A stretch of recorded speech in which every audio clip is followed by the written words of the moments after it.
Et pour nous en parler, nous sommes en direct depuis Dubaï avec Henri Nzouzi. Il est analyste politique.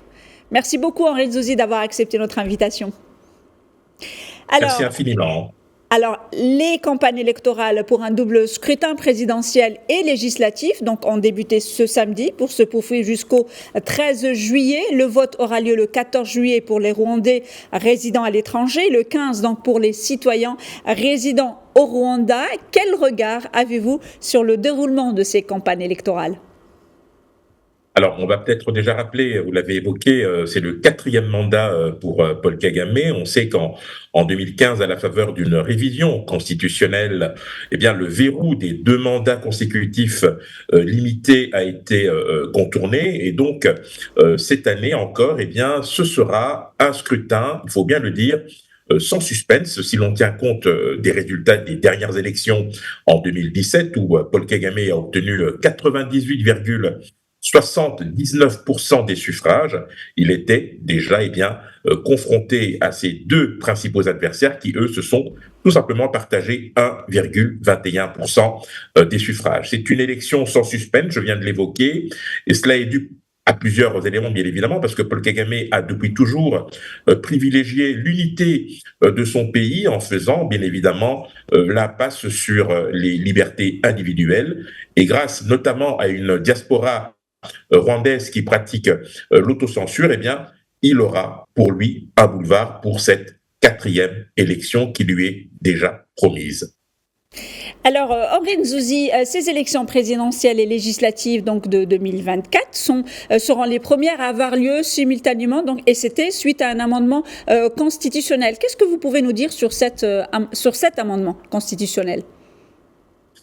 Lorsqu'il s'est agi de se prononcer effectivement sur la limitation de mandat, dans un contexte très particulier pour le Rwanda, parce qu'il faut bien rappeler que c'est un pays qui a connu une situation extrêmement dramatique en 1994, Paul Kagame a surfé sur ce sentiment de menace d'un nouveau génocide pour pouvoir à la fois renforcer son pouvoir, mais surtout se rendre indispensable après avoir engager les réformes dans son pays. Cela n'a pas été du tout très compliqué pour convaincre une population qui, depuis une vingtaine d'années, le soutient, de tout simplement s'engager dans une réforme qui promettait notamment une plus grande stabilité des institutions, mais surtout, je dirais, une meilleure prise en compte des aspirations du peuple rwandais par Paul Kagame, bien évidemment, même si cela s'est fait au détriment des droits humains et des libertés individuelles.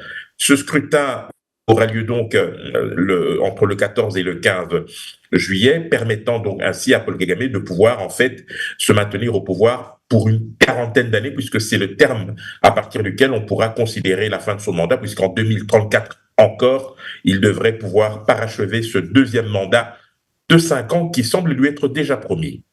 Oui, parce que ça fait déjà 24 ans que Paul Kagame est à la tête du Rwanda. Alors, la semaine dernière, la Commission nationale électorale du Rwanda avait dévoilé les listes définitives des candidats. Vous le disiez aux élections annonçant 3 candidats pour la présidentielle et environ quand même 500 candidats pour les législatives. Quelle lecture vous faites de ces chiffres annoncés par la Commission nationale des élections ? Bon, ces chiffres ne sont pas très surprenants. Pour ce qui est des élections présidentielles, il y a 3 candidats qui ont été écartés. Ce n'est pas du tout une surprise. Victoire Ingabire, Bernard Ntaganda et bien évidemment Diana Rwigara.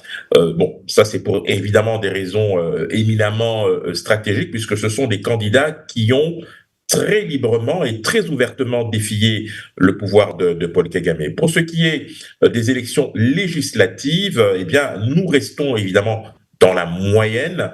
Vous avez évoqué tout à l'heure Monsieur Franck Habineza, qui est le président du Parti vert démocratique, qui lui, à l'heure actuelle, détient 2 sièges sur les 53 du Parlement rwandais. Nous verrons s'il pourra améliorer cette performance, mais je le redis encore une fois, c'est une élection sans suspense.